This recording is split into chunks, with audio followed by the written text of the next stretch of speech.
कटक सदर थाना अंतर्गत विशालपड़ा ग्रामर आराध्य देवता श्री श्री ग्रामेश्वर महादेव पीठस्थली रे विंशतम वार्षिक विश्वशांति महायज्ञ तथा पीठेश्वर पार्श्वदेवता और चंद्रशेखर विग्रह प्रतिष्ठा उपलक्षे आज अपराह्न कलश शोभायात्रा अनुष्ठित हो जाइछि।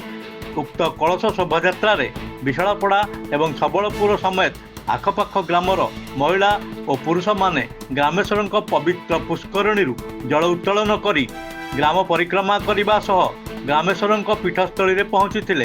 आपण परिचय देबे आज जो कार्यक्रम। हरि ओम नमः शिवाय। हे अकर्म कर्मदायक महामृत्युंजय महाजोगी महेश्वर, हे उमापति, हे पार्वती पति, हे कैलासपति, हे डम्बरोधारी त्रिलोचनहारी, हे वृषभरूढ़ाय, हे दिगंबराय, हे दारिद्र्योदहनाय बाबा ग्रामेश्वराय नमो नमः। कटक जिलार कटक सदर अंतर्गत विश्वालपड़ा ग्रामर इष्टदेव श्री श्री ग्रामेश्वर महादेव एठारे 21तम विश्वशांति महायज्ञ आज दिन ठारू मार्च 2 तारिख पर्यंत अनुष्ठित हेब।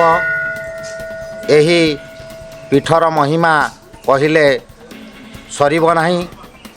मो पूजक जोगेन्द्र दास कहूची मो अनुभूति रे अति कमरे 10टी औलिक कथा कहबी। आज जो विश्वशांति महायज्ञ शिवरात्रि महाशिवरात्रि अनुष्ठित होउछि, यह विश्वर मंगल कामनार्थे ग्रामर मंगल कामनार्थे दाता वक्ता उद्योक्ता उद्योगी सहयोगी आबाल वृद्धवनिता जनानां सर्व रोग सर्व शोक सर्व दुख सर्व क्लेश सर्व बाधा विघ्न खंडन निमित्त ग्रहजनित दोष खंडन निमित्त शरीर आरोग्य कामनार्थे मनवांछित बल प्रदान निमित्त अकर्म कर्मदायक बाबा ग्रामेश्वर मनवांछित बल प्रदान करुछंती, पुत्र संतान प्रदान करुछंती। सर्वग्रह रिष्ट खंडन सहित ये चतुर्पाश ग्राम रे अति कमरे 20 खंड ग्रामर लोक समागम एठारे हुए। आज पवित्र महाशिवरात्रि रे महाजागर अनुष्ठित होउछि।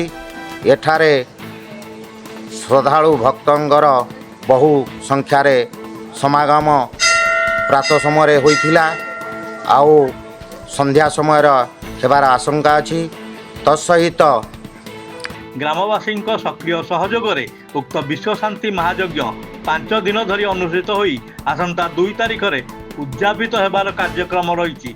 कटकरू प्रदीप्त कुमार दास को रिपोर्ट, वितर्क न्यूज।